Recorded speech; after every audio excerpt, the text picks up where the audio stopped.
All right, Matthew 3, 13 to 17. Let's talk about it a little bit. On the surface, there doesn't seem to be much to it. Granted, it is a fantastic accounting of Jesus' baptism. It is a story we need to know. Clearly, the gospel writers wanted us to know all about it. It is one of the few stories that actually appears in all four gospels. So clearly it's important.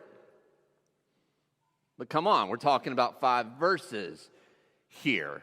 Jesus arrives from Galilee, happens upon John the Baptist to be baptized in the Jordan River. John initially balks at the idea. Of course he does. Who is he to baptize Jesus? It really should be the other way around, he says. But eventually he caves. And he baptizes Jesus. And then God's Spirit alights on Jesus from above. You are my son, the beloved, with you I am well pleased. With whom I am well pleased, actually, in this story. And that's it. Case closed. Jesus moves on. That's that. Right? That is not true. That is not just that. Even though it's just 5 verses, there is a lot here to explore. At the top of your bulletins, you see the centering words. We put them there every week. And a portion of that, or the centering words this week, come from a portion of what a professor of New Testament at Palmer Theological Seminary, her name is Diane Chen, says about this text. And I think it's very helpful, at least in addressing, okay, how did all this come to be? Why was John even baptizing people? Where does baptism come from? Why do we baptize? And she says it's important to understand where John was coming from, and we need to know the origins of the practice of baptism. And there are several possibilities, which is to say it's scholarly speak for we're not 100% sure.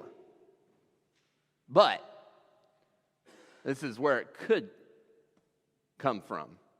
There was a Jewish ritual cleansing, for instance, in what was called a mikvah, or a ritual bath. And it was practiced as a form of purification. And people would come back to the mikvah to be purified from their sins. That is one possible origin of baptism. Another one is that when Gentiles converted to Judaism, baptism was something of a ritual cleansing as part of that initiation. But think about that for a second. Think about that in light of Jesus' baptism, because it really doesn't fit. If Jesus was without sin, he didn't need to be cleansed. If Jesus was a Jew, there was no conversion. So why did he need to be baptized? It doesn't make sense when you look at it. I mean, John was right when he said, I shouldn't be baptizing you. You don't need to be baptized. You should be baptizing me. And the question then is right there, staring us in the face. Why did Jesus then need to be baptized? But he says something really interesting, Jesus does, when John asks him. He says, "Let it be so now, for it is proper for us in this way to fulfill all righteousness." Now, imagine, for instance, that I or somebody you know, we're at a dinner party, and you are about to bless the food. Well, you should do it. And then pastor says, "Let us do so now, for it is proper to fulfill all righteousness." First of all, that pastor would never be invited to a dinner party ever again. Second of all is, what does that even mean? To fulfill all, what are you talking about?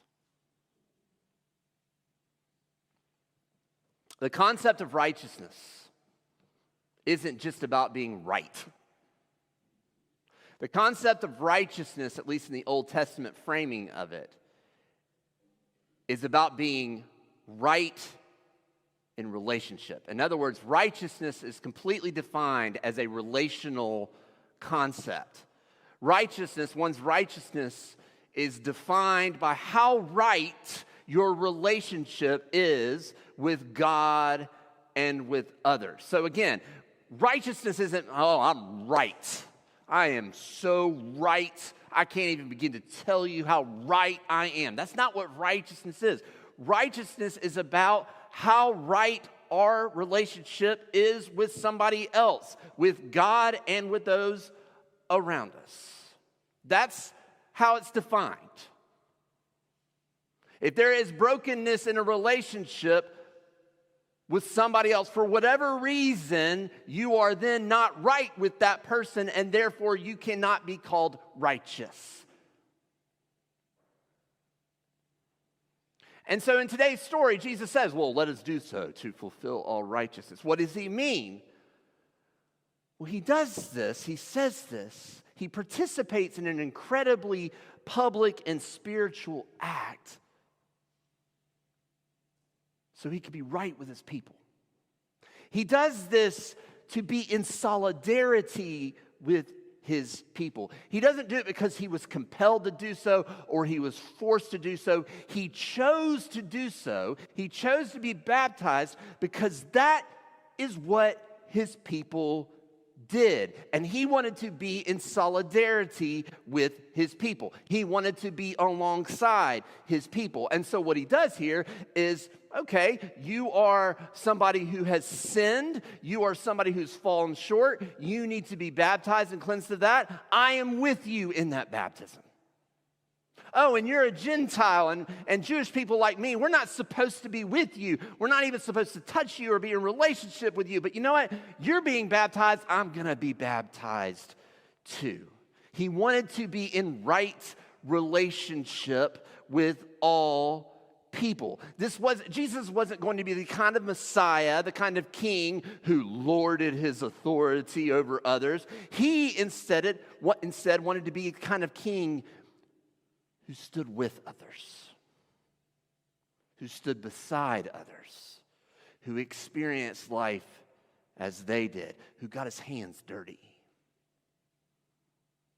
and who would refuse to allow any kind of space to come between him and his people. He wanted to be right with them. You get baptized, I get baptized. You live, I live. You die, I die. I get raised, you get raised. You see, as Christians, one of the fundamental beliefs of our faith is that God is really with us. And because of that, we can't say that God is just a God who is up there in the clear blue yonder, but God chooses to be right here with us, in solidarity with us through the power of vulnerability. God chooses to be vulnerable to be with us. That's how we are made right with people, by being vulnerable with them, because we choose to be. We humble ourselves. We do not exalt ourselves. That's what Jesus did. Have you heard of Brené Brown before? Brené Brown, she's done a lot of research on vulnerability. She's a scholar over in Texas. And she notes in her research how vulnerability in our world is so often equated to weakness. If someone cries, for instance, they might be interpreted to be emotional or weak. Brown pushes back on that, though, as a result of her work. She says that vulnerability is not weakness. It is the foundation of courage and effective leadership. Courage requires showing up when the outcome is uncertain, having hard conversations, taking responsibility, admitting mistakes, standing by your values. Avoiding vulnerability may feel safer, but it actually limits growth, trust, and innovation.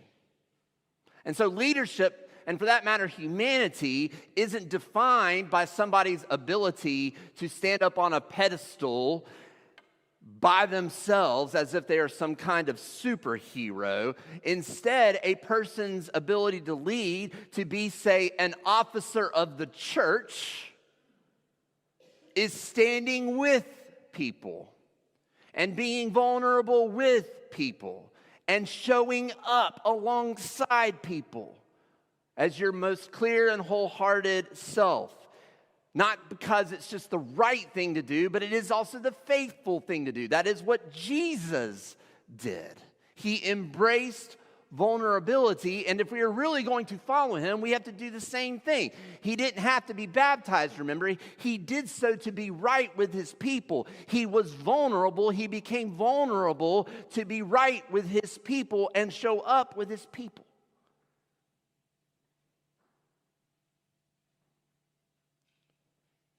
Which means, if we're to follow Jesus,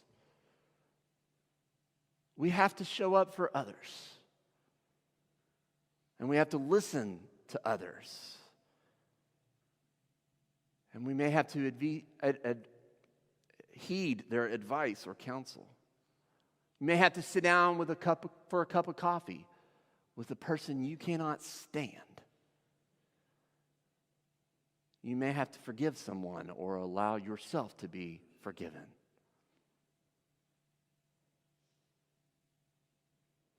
You may have to take the armor down.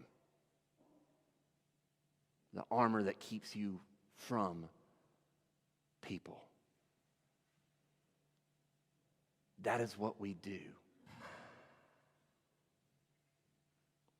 That is what we do as followers of Jesus. We draw close to people. We let the armor down. And we are in right relationship with everybody. There is power in vulnerability. And Jesus modeled that for us right here.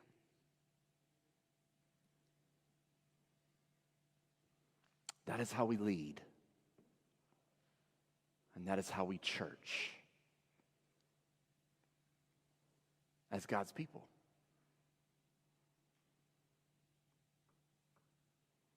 That being said, I want to speak directly to the officers elect. Because in a matter of a few minutes, you will no longer be officers elect. You will be officers of the church. And I know the temptation. I know that you may want to go to your fellow church around you, church folk around you, and you want to have this aura. You are lucky to be in my presence,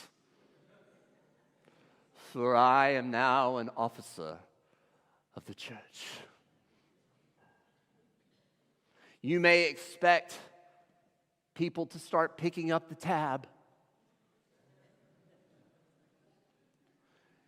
You may expect valet service at McDonald's.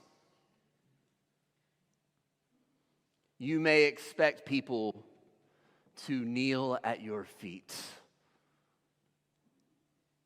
Look at me.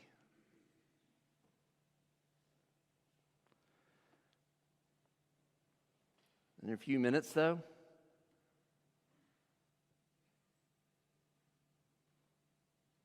it isn't they who will be kneeling. It'll be you. They, the church, on the other hand, will stand as you kneel. You will be the vulnerable ones. You will be the ones bowing your heads in their presence. They will not serve you. You will serve them and God, this church, and this community. And that's okay. That's how it should be. The Lord Jesus did not display strength, at least in the way it is so often interpreted and depicted in our world. He was vulnerable. And because of that, he was right with his people. That is the model. We serve God's people. We serve the world. We wash their feet. There is power in vulnerability. And that power belongs to you.